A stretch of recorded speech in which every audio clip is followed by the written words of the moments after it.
Hello class and welcome.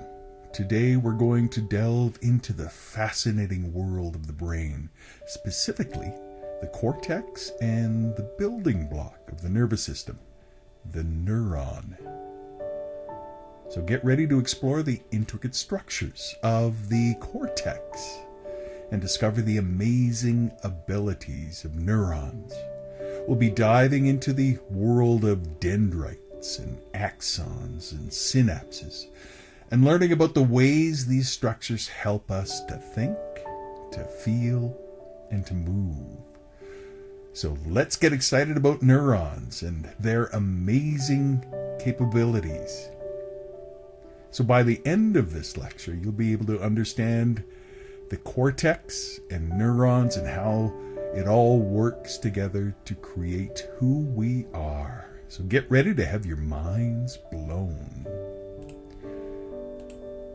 So within this lecture, we'll be exploring a number of issues. First, I want to tell you a story, and then we'll spend some time looking at the basic building blocks of the human nervous system, the neuron.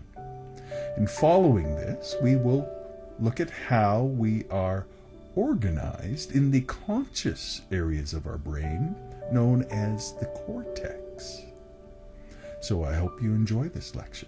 Now, on to the story. Once upon a time, Anne Adams was working as a cell biologist at the University of Toronto. But when her child fell ill, she took a leave of absence and found herself drawn to the world of art. Now, back in 1994, she completed a painting called Unraveling Bolero, which was inspired by Maurice Ravel's famous orchestral piece. The painting was full of repetitive themes, much like the music it was based on. And shortly after finishing the painting, Adams began to experience behavioral problems, including difficulty speaking.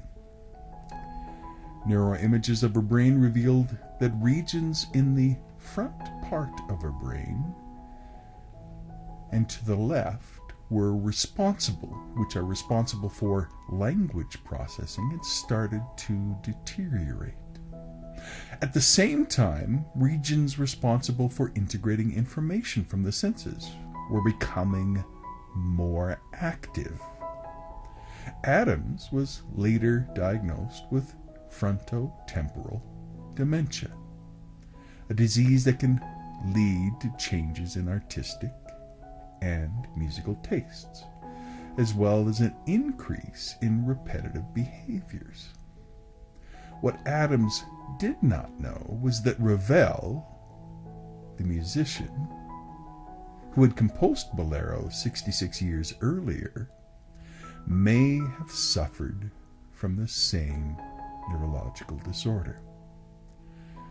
Now, scientists have concluded that Ravel was also experiencing the effects of frontotemporal dementia.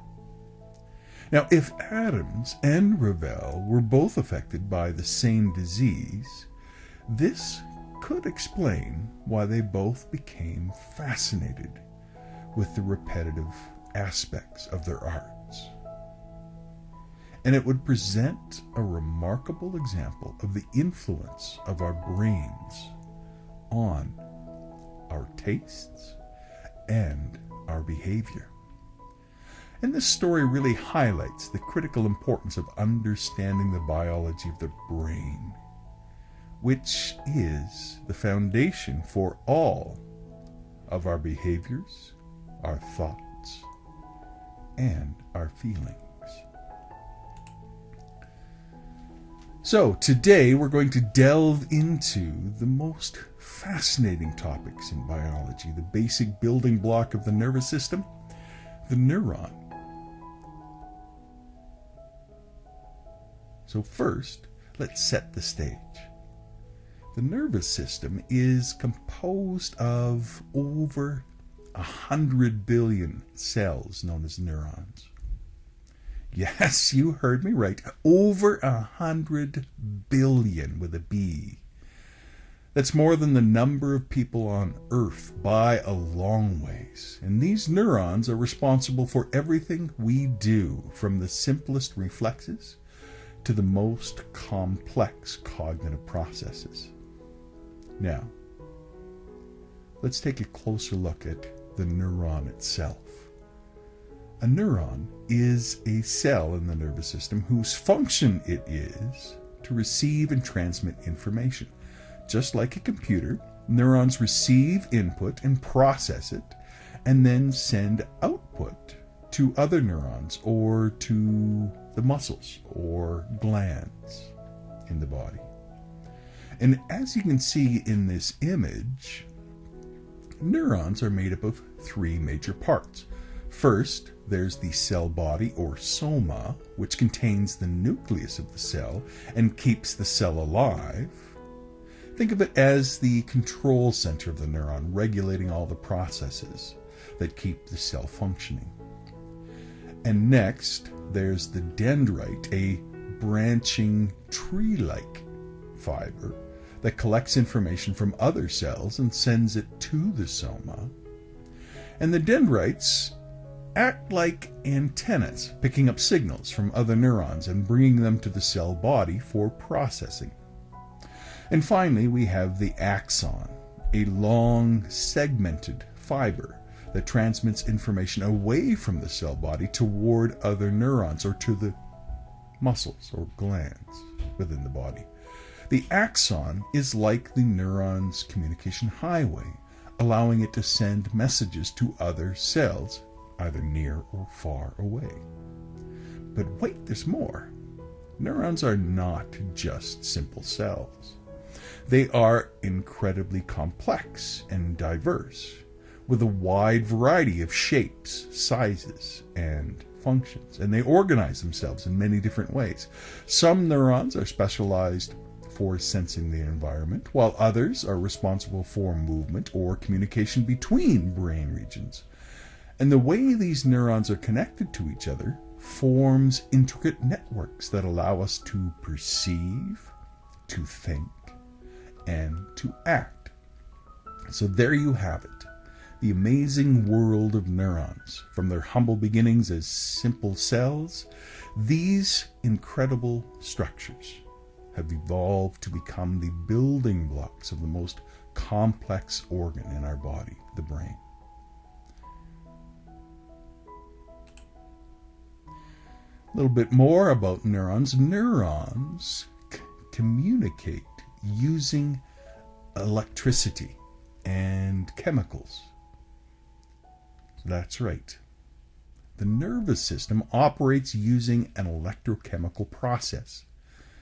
An electrical charge moves through the neuron itself, and chemicals are used to transmit information between neurons. So within the neuron, when a signal is received by the dendrites, it is transmitted to the soma in the form of an electrical signal. And if the signal is strong enough, it may then be passed on to the axon and then to the terminal buttons.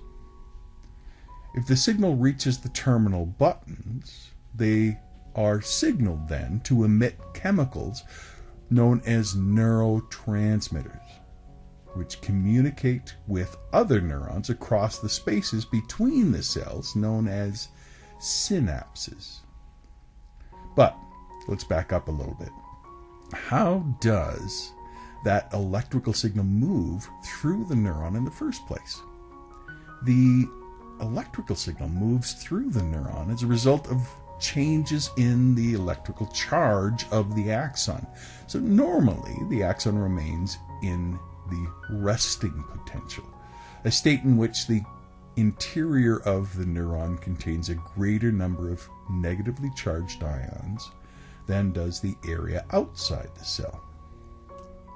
So when that segment of the axon that is closest to the cell body is stimulated by an electrical signal from the dendrites, and if this electrical signal is strong enough that it passes a certain level or threshold, the cell membrane in this first segment opens its gates, allowing positively charged sodium ions that were previously kept out to enter. And this change in the electrical signal then occurs in the neuron, and so the nerve impulse is transmitted in what is known as the action potential. Now, once the action potential reaches the terminal buttons, the neurotransmitters are released into the synapse, where they then bind to receptors on the dendrites of neighboring neurons, initiating a new electrical signal. So this process of transmitting information between neurons is known as synaptic transmission. But wait, there's more.